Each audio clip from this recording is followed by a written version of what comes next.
सहना भवतु सहनो भुनक्तु सह वीर्यं करवावहै तेजस्विनावधीतमस्तु मा विद्विषावहै।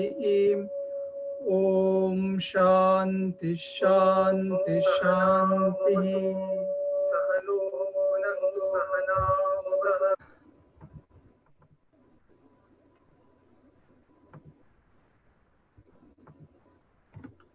Okay, Hari Om.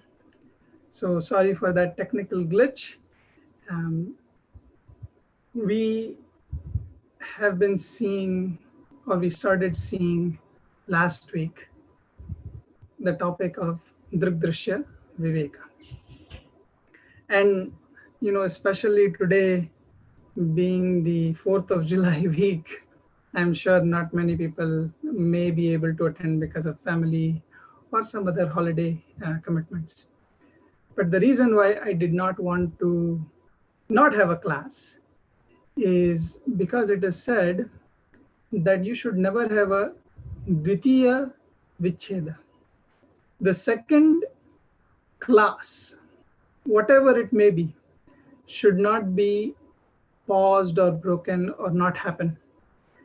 If it happens, then it creates lots and lots of obstacles in the completion of the text. So therefore, because we fall in the holiday time period, I did not want to not have a class. So I apologize if it's an inconvenience for any. But nonetheless, we will continue with the class. So last week, we started seeing the topic of Drg Dryshya and Viveka. A discrimination that we do between seer and seen. What is the importance of this is because in many normal situations, we do discrimination. And those discrimination sometimes matter, sometimes don't matter. If you do a discrimination between, should I eat a potato or should I eat an avocado? It doesn't make a difference. You can have a discrimination like that, but ultimately it doesn't make a difference. You can say, oh, no, it makes a difference. It factors into the calorie that I'm putting in. Sure. But overall, it doesn't make a difference. But then there are certain discrimination that we do that do make a difference. Should I exercise or should I not exercise? And that makes a difference in the long run, because if you don't, your body is not going to be healthy. Should I make a decision for a business purposes or should I not? That makes a difference, because then it will determine how your progress in material profession will be. So that discrimination is useful. But above all of these discrimination, the biggest discrimination that we have to make is between what is called as a seer and seen. And if we don't make this discrimination all the time, not even sometimes, all the time, the result is sorrow. The result is problems. Because right now, we have intertwined the seer and the seen. We have combined them, and we think that what is the seen is actually the seer. And this causes a lot of grief, a lot of suffering. And that is not my goal in life. Therefore, I have to do a discrimination. So first shloka of this text gives what is called as a vastu sangraha vakya or sangraha vakya, a statement made in a summary statement, you can say. And the summary statement basically is saying that Rupam Drishyam. A form is seen and eyes are the seer. Lochanam Druk. Eyes are the seer. Tad Drishyam. Then the Lochanam, the eyes become seen. And Druktu Manasam. And the seer becomes the mind. Then Drishyadivrittayah. All the thoughts, modification, they are all also seen. So who is seeing them? Then says Sakshi. Drishyadivrittaya Sakshi. But who am I? Drugeva. I am the Druk, I am the seer alone and not the seen. Natu Drishyate. So all of them are seen, but this final seer does never get seen, is never seen. Therefore, Natu Drishyate. So 2 points that come out from this.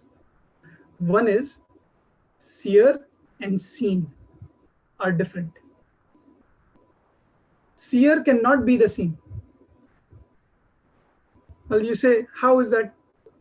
Eyes are, or the senses are seen also and seer also.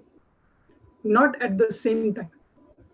When the eye is a seer, it is only doing that job of seer. When it gets seen by the mind, it has become known. So at a point in time, they are not two. Their role is a little different. So seer and seen are different. Then second point also that comes out from this is, I am not the seen, I am the seer. And this is the most important part that we have to know from this. I am not the seen, I am the seer. And this point becomes clear down the road when the elaboration of the shloka has been done. And we will see that how it happens. So this much we had seen. Now each shloka 2, 3, 4, and 5, each are covered as a elaboration of this first shloka. Therefore, this shloka is called as Vastu Sangraha Vakya. And we also mentioned that normally when someone begins a text, they begin a text with some kind of invocation, some kind of blessing. Why would you start without a blessing? The only people who start is when they have ego, when they have a lot of ahankara, that I know, I don't need anybody's blessing. But in our tradition, it is not like that. In this tradition, we always start with some form of prayer, some form of recognition of the Guru, of the Bhagwan to begin. And in this shloka, we don't find explicitly anything as such. There is no mention of a Guru to whom a prayer is done. There is no mention of Bhagwan to whom a prayer is done. No seeking of blessings. But there is one word, and that is Sakshi. Sakshat Ikshate, one who directly sees without anything. That Sakshi. That Sakshi is remembered in this. And that's why I had said last week. In Vishnu Sahasranam also, Bhagwan is called as Jivo Vinayita Sakshi, the one who is the witness of all the jivas. Therefore, a remembrance also is done, which is an auspicious remembrance of the Bhagwan. Then we go to shloka number 2, which is the elaboration of the first part, that Rupam Drishyam Lochanam Druk. The form is seen, but the eyes are the seer. So there it said Nila, Pita, Sthula, Sukshma, Dirgha, Hraswa, Adi, Bhedataha. All of these are the differences seen in the objects. Nana Vidhani. There are of many things. There are different kinds of objects. Pashyet Lochanam Ekada. Eyes see them. Indifferentiated. I see them without changing. So one thing again from this becomes clear is that seen objects are many. Nana. Nana in some language means father or grandfather. But here, Nana means many. So objects or the seen will always be many, and the seer will always be one. In relative terms. So when the eye see eye is one, objects seen are many. At the same time, I'm seeing the laptop, and I am seeing the wall, I am seeing myself, I'm seeing everybody. So like that, many objects are seen. I don't feel like there is a different eye seeing different object. That's the point. So seen are many and seer is one. And another point mentioned in this is ekadha. When eyes see, the eyes see without itself changing. When I see a color blue, eyes don't become blue in order for it to change to blue, in order for it to perceive blueness.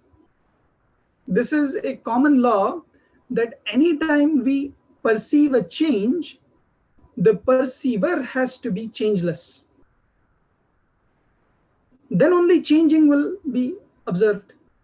If you yourself are changing, then the change will never be observed. And that there's a very classic example of this. You may know in India or even here, when you're traveling on a train, you're going and your attention is always on the window. All of a sudden another train comes by. You see the train is going fast, and it comes and matches the same speed as your car, as your train. And that moment itself, it seems like, is that train going or am I going? Or are we both stopped? And then sometime it goes slow and it makes you think you are going slow. Or no, it makes you think you're going fast. And if it goes fast, it makes you think you are going slow. So the point is that when that observation happens, if both are changing at the same speed, you never observe the change.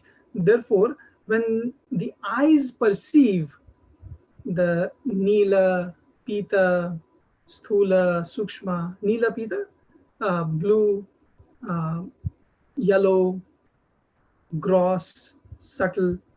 Again, when eyes see subtle, doesn't mean that it is not there.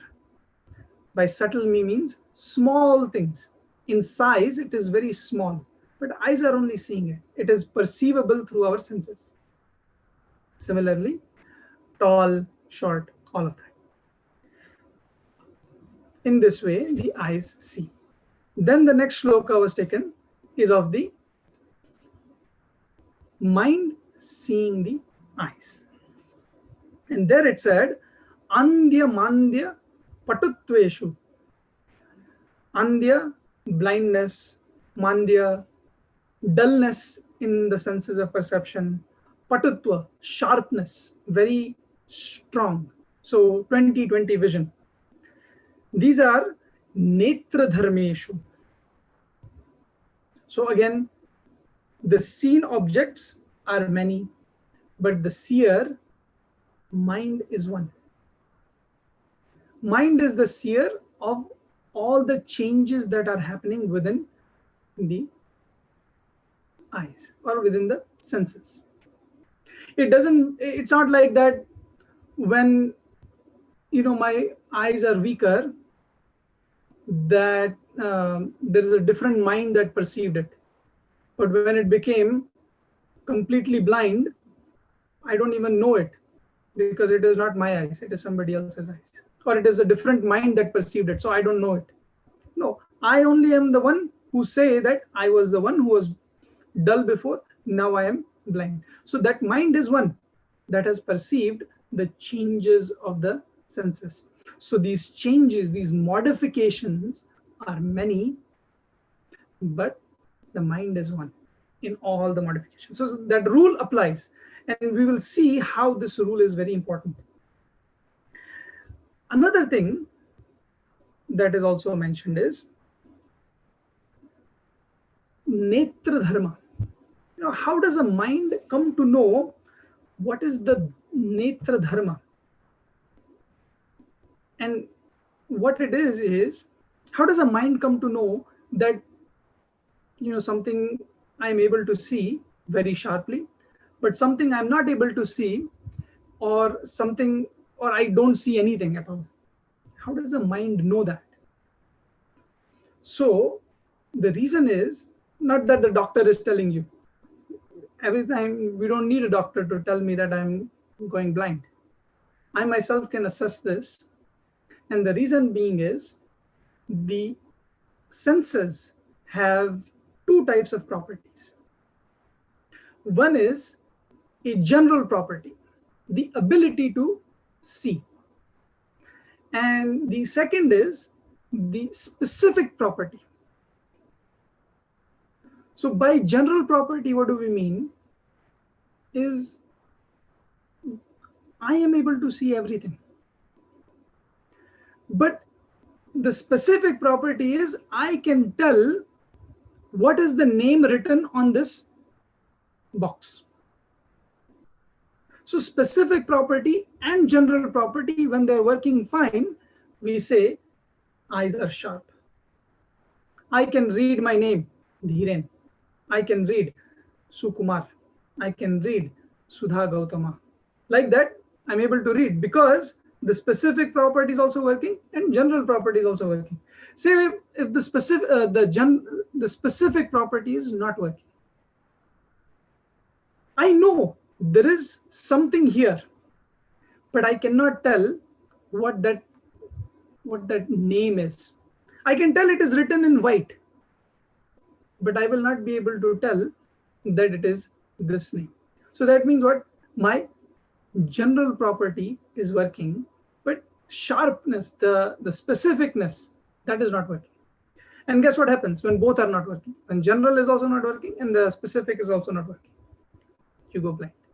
So similarly is this idea that mind is able to know the properties of the senses.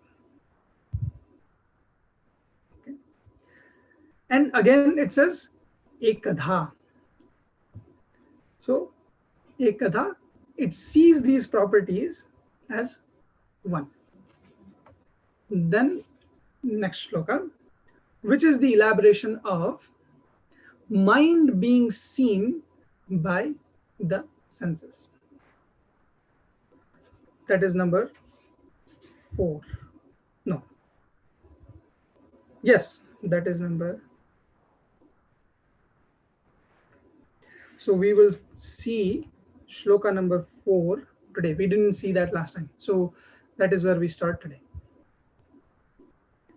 We'll chant the shloka first before we begin. Kama sankalpa sandehau Shraddha Shraddhe Dhriti Tare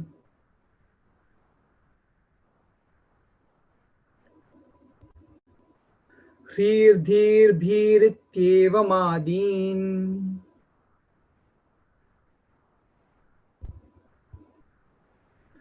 Bhasayatyekadhachitihi.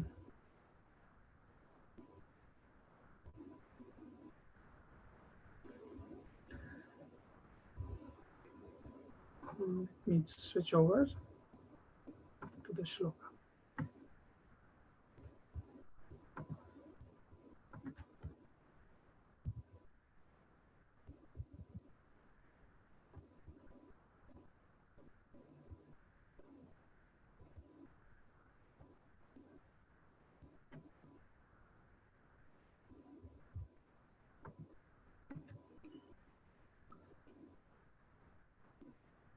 So what is mind?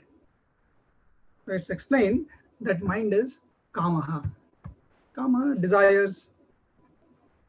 Then sankalpaha. Sankalpaha means a decision made. Like how when we do puja, we make a sankalpa. This is what I'm doing the puja for. So sankalpaha. Then sandeha, doubts. I am not clear about my knowledge. I'm not clear about what needs to happen. Sandeha. Shraddha, faith. The belief that this is true, belief that this has to come out this way. Ashraddha, not having faith, the opposite.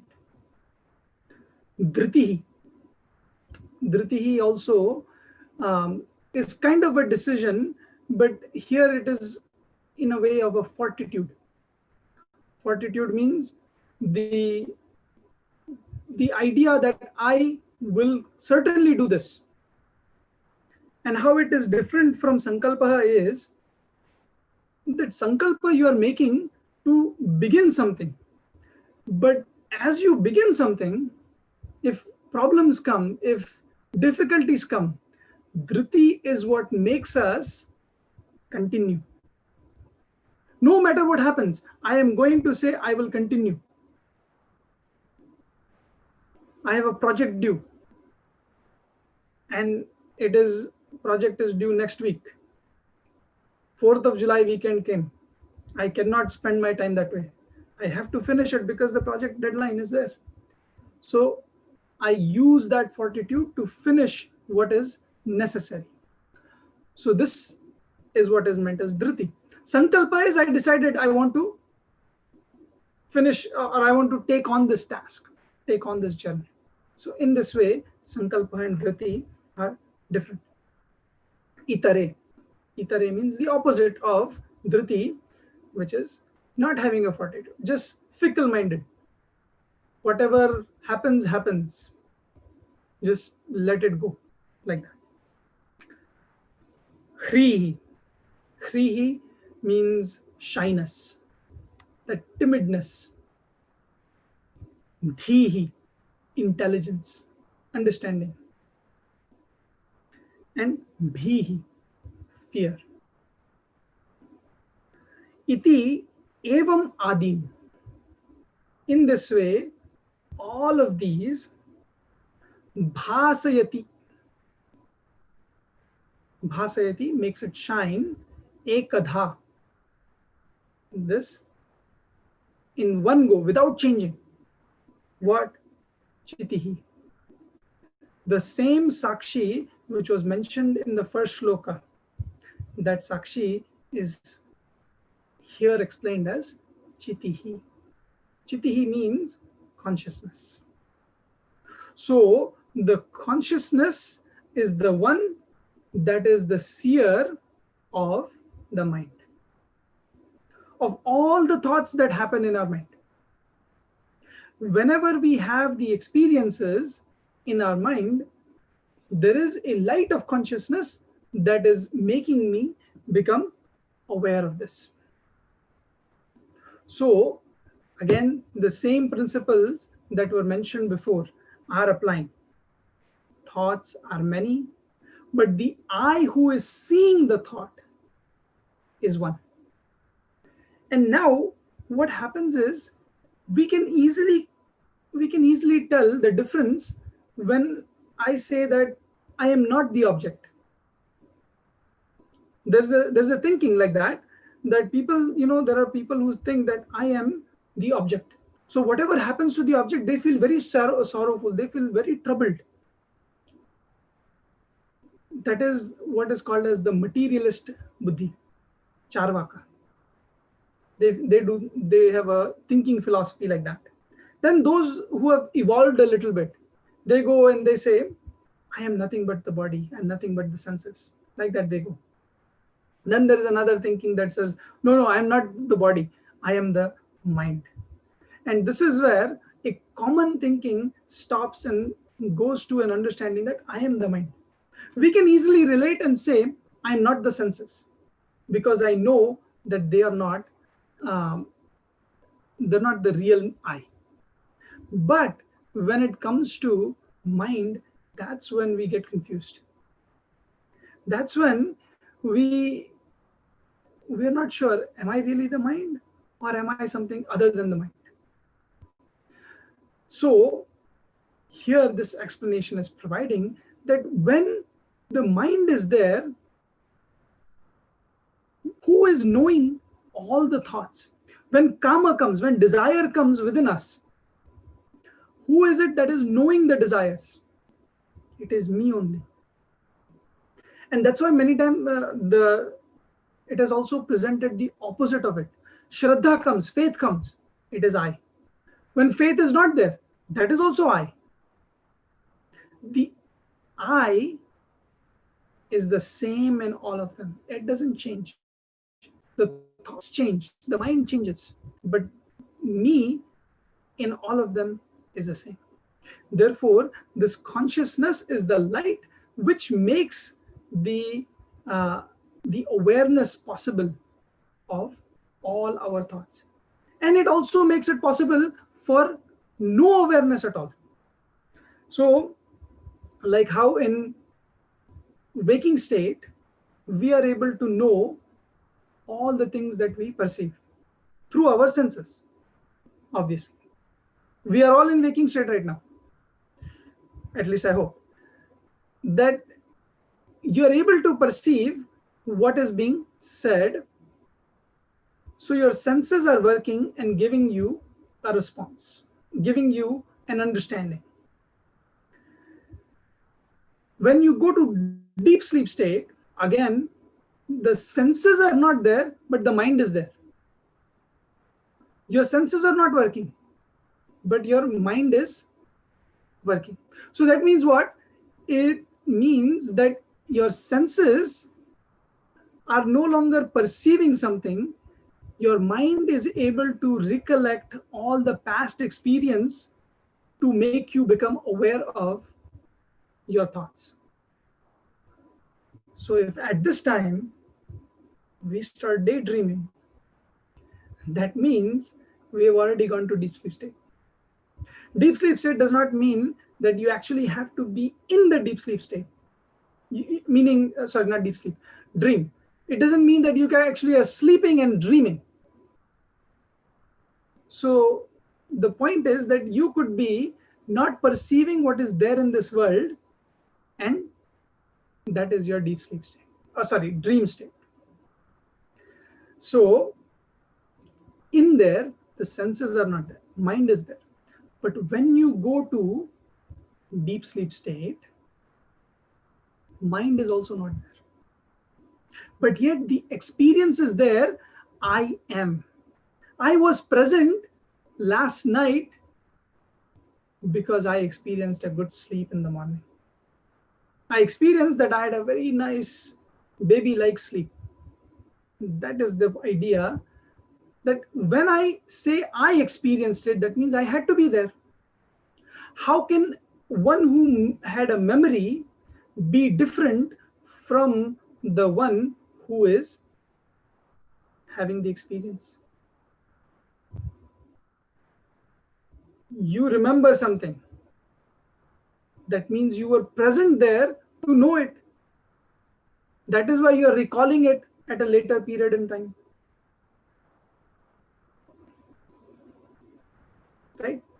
So you are the one who turned on the computer to start this class. You cannot say, or whoever it is, but you are aware that somebody actually turned on the computer to you to be here. So that means you know you were at the moment when the computer was turned on. And if you turned it on, that you have the remembrance. So the point is, whenever experience happens, remembrance also happens. And that is one. So in deep sleep state, I know I am. Without mind being present to tell me I know I am. Mind was never there to tell me whether I was or was not. So without the presence of the mind, I know I am. Therefore, this gives me a much better conviction, much better understanding that I am something other than the mind. Another way to look at it is all these things that change, all these objects that change, all the mind that change, the senses that change. Would you want to associate yourself with that which changes? Or would you want to be something that is changeless? And why I ask that question is because we do not like change that causes destruction, or we do not like destruction. And whenever change happens, there's a destruction of the previous and recreation of something new, or creation of something new. Therefore, the point is that in a change, I am never happy. I am happy in the changeless state. Therefore, I cannot be the changing. I cannot be the mind. I cannot be the senses. I cannot be the objects. We all know this example very well from Vedanta, rope and a snake. Snake is superimposed on the rope. But snake didn't come from somewhere to get superimposed on it. It is the rope only which is now perceived as a snake. Correct? This is the example. This same example is being applied here, that what is happening to the I, me, the self. This I, the self, is being superimposed by the thoughts of the mind. The thoughts of the mind, kamaha, desire, sankalpa, decision, sandeha, doubts, shraddha, ashraddha, all of these thoughts, they are being superimposed on me, and as they get superimposed on me, I start to think it is me only. I am the one who changed to desire. Now, as I was saying before, why this change is not so good for us is when I have the desire, it makes me excited. But when I can't do anything with the desire, it makes me feel sorrowful. When I have a sankalpa, it makes me feel good.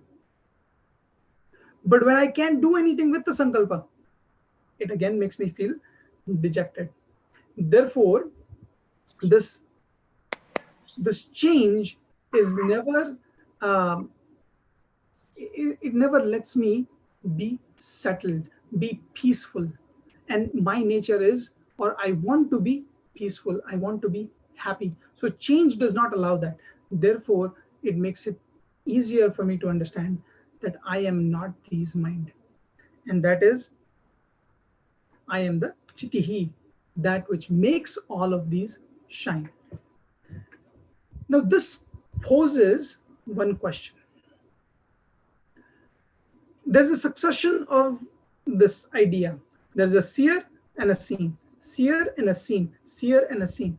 Why cannot we say that sakshi, this chitihi, this consciousness also gets seen? Okay. Why can't we say that? Now, in order for that to happen, two things has to be there. Based on the logic that has been presented thus far, two things has to be there. Either the seer is borrowing the seeing from something, or it is independently the seer. Right? Like how the senses are.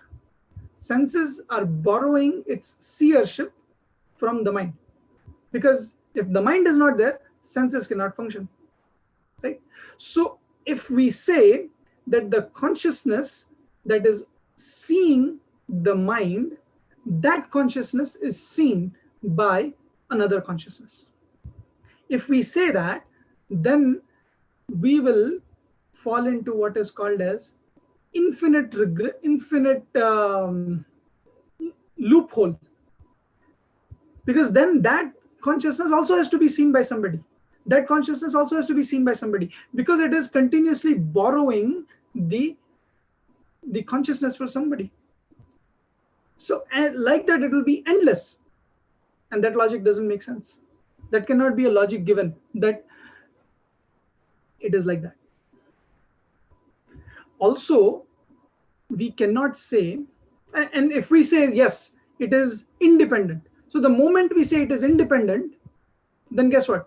The argument is over. Then the moment it is independent, it can never be seen by somebody else. It is the final seer.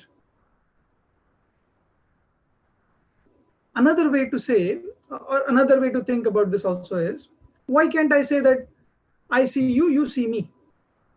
Right? I am the consciousness. I am this Atma. And this Atma sees the Atma there. Why can't I say that? Why can't I say that will work?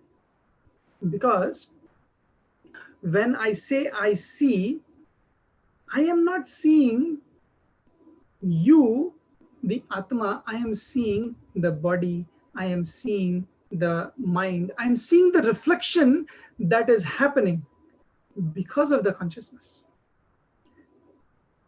Eyes cannot see that. Eyes will never be able to see that. Mind also will never be able to see that. So the point is that I can never see this. And the moment I say I see that, that becomes seen. And there is another property, that that which gets seen is subject to destruction. Yat drishyam tat jadam. There's a statement like that. That which is seen is inert. You look at objects, whatever it is, name, form, all of that, it is inert. And in our spirituality, or in Vedanta, we say inert is not something that just sits. That is not the property of inertness. Inert means that which cannot shine on its own. That is what is called as inert. That which does not have the ability to shine on its own. It can borrow the ability to shine from somebody else. Like a car. We call it as automobile. But it is not automobile. You require gas for it to go somewhere. And even that is not enough. You require somebody inside to drive in order for it to go. So where is it automobile? How is it auto? So the point is that it is nothing but a body. It is nothing but a piece of material that has been built. Like that is this body, this mind. It by itself has no purpose. Okay. So therefore, when we say that consciousness sees consciousness, that does not put into a logic. Another argument that can be made is, if say we say that consciousness sees another consciousness, then what happens is there is a transaction happening. There is a action of seeing, and there is a performer of action, somebody doing an action, right? So there comes a transaction, and the self is above transaction. It doesn't get involved in it. If it gets involved, how can you say the self is Sakshi? How can you say it is the witness? You cannot say it is a witness. So the point here is that in order for the consciousness to not come in the realm of transaction, it has to stay away from the transaction. And by making it the part of seer and seen, we make it as transactional. Even the mind, it is not seeing like how the mind is seeing the senses. When consciousness sees the mind, it is not seeing in a way that the mind sees the senses or the senses see the object. So it is very important for us to note that consciousness is not seeing mind. Consciousness is just merely present, and with its presence, things get seen, things get perceived. And in later portion it will come, how is it possible that there is a knowledge happening? What makes this possible? So that will come. Okay. So now, in order to further elaborate on this idea, the final of the shloka, which says, Drg eva nat drishyate. This druk, this seer, the sakshi, this chitihi, consciousness, never gets seen. Why does it never get seen? To make us understand this idea is the next shloka. So let us go to shloka number 5. Now, we will not complete the shloka, we'll just see the meaning of it, because I would like to elaborate a little more on this before we move forward. But let us chant. No deti nastametyesha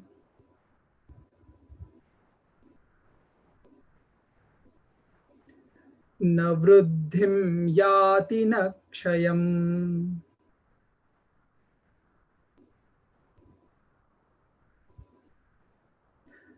swayam vibhatyathaanyani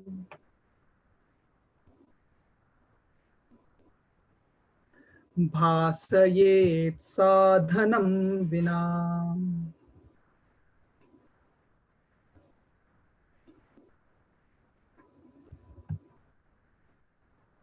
The meaning, na udeti, it does not arise. What does not arise? This consciousness. The consciousness doesn't have a birth. Similarly, na astam eti. Eti means goes or does not set. Set means destroy, doesn't die. So this consciousness has no birth and has no death. Na vriddhim yati, also does not grow. Vriddha means to grow, to mature. That is the point. So it doesn't go through that. Na kshayam, and also does not decay, does not die. This change that we find, that are called shad vikaras, 6 types of modifications found. Asti, jati, vardhate, viparinamate, apakshiyate, and vinashyati. These are like the 6 vikaras known. So these changes are not there in this consciousness. Why? Swayam vibhati. Because it shines on its own. It doesn't require something else to make it shine. And when it shines, yatha anyani bhasayet, and it makes the others also shine. So it shines and it makes something else also shine. So does it require some tools, like how the senses, how the mind requires the support of consciousness to make it shine? Does it require something else? It says no. Sadhanam vina, without any instrument, it shines. So it doesn't take anything from something to make something else shine and to make itself also shine. So consciousness is the ultimate seer, the ultimate knowledge, and therefore it shines on its own. This requires a little more elaboration. And before we continue, I want to just stop here and see if there are any questions. And I see there was one hand raised. So we'll go through questions today and then we'll finish. Yes, Rinkuji, you have a question? Hari Om Dhirenji. Hari Om. Yes, I have a question. I have a question about the deep sleep state. So, on giving it further thought, I realize that when I wake up in the morning, I'm just aware of two things. One is that I didn't sleep well because I dreamt a lot, and the second is that I slept well. So, it's my mind that recalls that I didn't sleep well because I was dreaming. I might not remember the dream, but I do remember I was dreaming. So, based on that, why is it wrong to conclude that if my mind remembers that I didn't sleep well because I dreamt, then my mind by analysis will know that I slept well because I didn't dream, because I don't remember dreaming. Okay. So, So, so I'm a little confused. I mean, I'm confused with this example. On the other hand, I understand that there is something in me that can see my thoughts, and that something that can see my thought is not a thought, you know. So so can you explain this deep sleep state, and why do we conclude that it's the consciousness? Why can't we conclude that it's the mind which knows it slept, which knows that it slept well, or the body, BMI, slept well because it doesn't remember, it knows that it didn't dream. right, And I know the mind is dormant in the deep sleep state, but after we wake up it's no longer dormant. right. So So, when you say that I did not sleep well, that means that the mind was trying to sleep, but there was agitation which caused the mind to not sleep. That means what? Mind was present. So, because the mind was present, therefore it understood the agitation. Right? The fact that I get a good sleep itself tells me that mind was not there, because wherever mind is, agitation is. Now, why do we conclude that it is the consciousness and not the mind that is present during deep sleep state? Is because when the mind is, the state of deep sleep is, you do not experience objects, you do not experience time, and you do not experience space. These three things are not there at all. And this is the common experience of all deep sleep state. One cannot say that, I went into deep sleep, but I was just doing moj maja. I was having nice laddu and everything. That experience is not there unless they have visited a lot of mental hospital, but that experience is not there. So therefore, object, time, space are not present in deep sleep state. And in order for mind to operate, it requires object, time, space.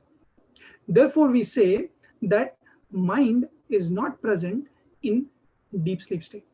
So, if mind is not present, then how can it experience that it was going through this experience of bliss? How can it know that it was there? Mind doesn't know it is there.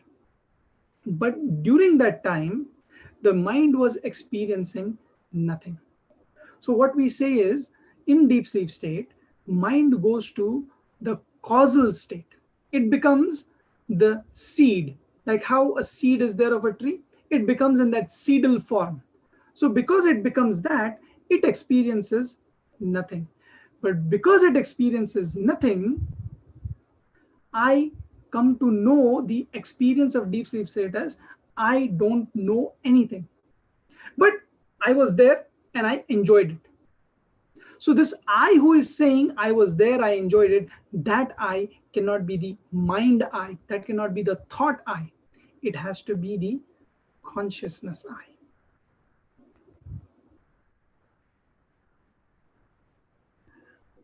There is one very subtle thought, but for this you have to kind of look at the screen. Okay, do you see this area, this general area? Okay, in this general area, do you see a light? Don't look at this, don't look at this. Before that, in the space here, do you see a light? Well, I don't see a source of light, but I can see you. There should no source is not fine.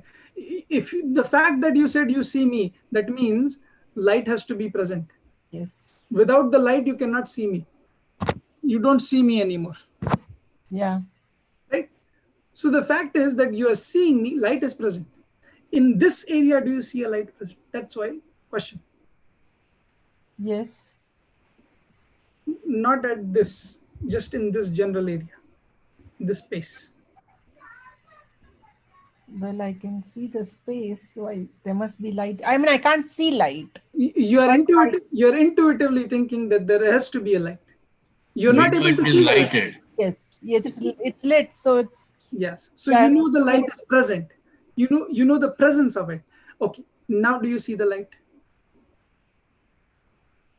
It's bouncing off the palm. You cannot see my hand. You cannot see my hand if there is no light. Yeah. So the fact that you see my hand also tells you that you are seeing the light. Correct? Yeah. So the waking and dream state is like that.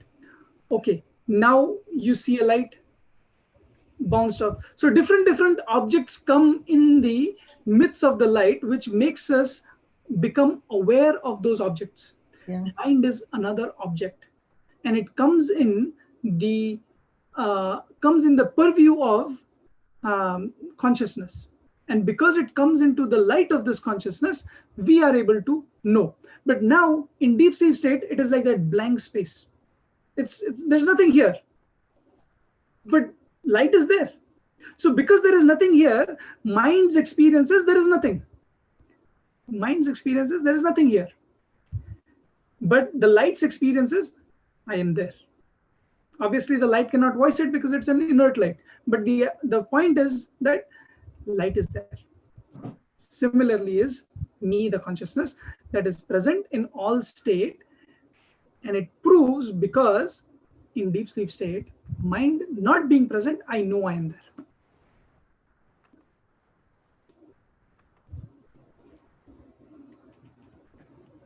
Yeah. Thank you, Dhirenji.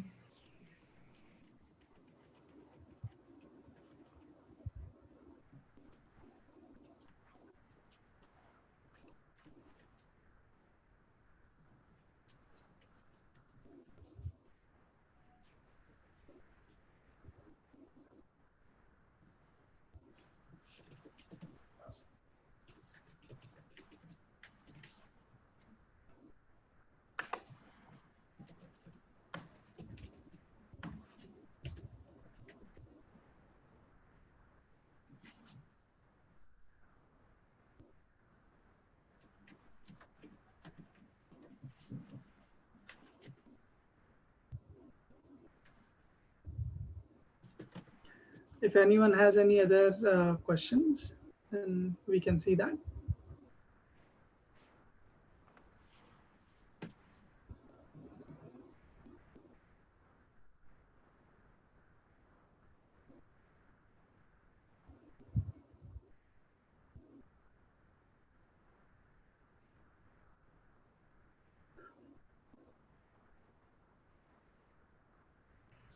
Dhirenji, I have one more question if nobody. Yes.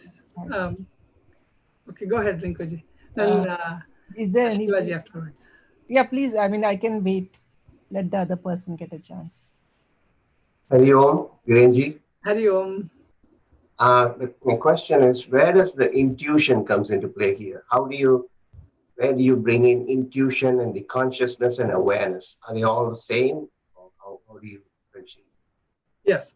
So the intuition is a thought of our intellect, and this intuition is very important for us to jump to see the light without actually without seeing it through our eyes or our mind. This is just in the case of light, but when we talk about knowing the consciousness, the intuition is allowing us to become convinced by these logic that I am this consciousness. I cannot be other than this consciousness. And this intuition is my developed intellect. Through the practice of Shravan, through the practice of Manan, through the practice of Nididhyasan, it has developed. And there will be shlokas that will come which will tell us how one progresses from Shravan, Manan into Nididhyasan, into into Savikalpa and Nirvikalpa Samadhi. So like that, the progression will be explained. And from Savikalpa to Nirvikalpa, one goes, that intuition allows them to stay in Savikalpa. Once you drop the intuition, you are forwarded into Nirvikalpa Samadhi. So the play of intuition is making us now become convinced about this thought that I am Brahman. See eye to eye with what the Shastra is saying. And then, we know how Gurudev says, right? First, we understand what the Shastra is saying, and then stand under the umbrella of the Shastra. So this intuition is allowing us to understand what is my nature. Once we understood it, once we become convinced, then I will see it. I will see it means I will not, the ego will not see it. The ego cannot force to see it. It happens through Guru Krupa, it happens through Ishvara Krupa, that one goes from Savikalpa to Nirvikalpa. So Dhirenji, Thank you. Is intuition is beyond logic. Absolutely. Oh, no. Not under logic. The intuition is strengthened or has become, has the basis of logic. You cannot have an intuition without actually something. It's not like, if you say you have a sixth sense, that sixth sense is developed based on some capabilities. It's not just, it just doesn't happen, because in order for you to see that, you have to develop that subtle thinking. So it's beyond logic. It comes after logic. Yes, it comes after logic. It's beyond logic. That's what I said. Beyond logic. Okay. Yes. It is above logic. If logic stops that one, then intuition sets in, and intuition tells you even something is not logical. Then you think that's intuition, takes you to intuition. Yes. Logic stops at one point. Correct. And then go beyond logic, then intuition is something other sense, other than sixth sense, I would say. Yes, I agree. Yes. So what's the difference between consciousness and awareness? Are they the same? Same, yeah. It depends on how they get used. With normal usage of consciousness is that consciousness is the light, the knowledge, which is the source of, or the essence of knowledge. And sometimes awareness means that you know something as whatever that is. So knowing the object, knowing the place, knowing the things, all of those things, or knowing a person, excuse me. So that becomes awareness, that you are aware. So it also depends on how it gets used. Sometimes it gets, intermingled with something. Okay, so hold off on all our questions for next time, and we will come next week with the next shloka, number 5. Okay. Om Purnamada Purnamidam Purnat Purnamudachyate Purnasya Purnamadaya पूर्णमेवावशिष्यते। ओम शांति शांति शांति। हरि ओम। श्री गुरुभ्यो नमः। हरि ओम।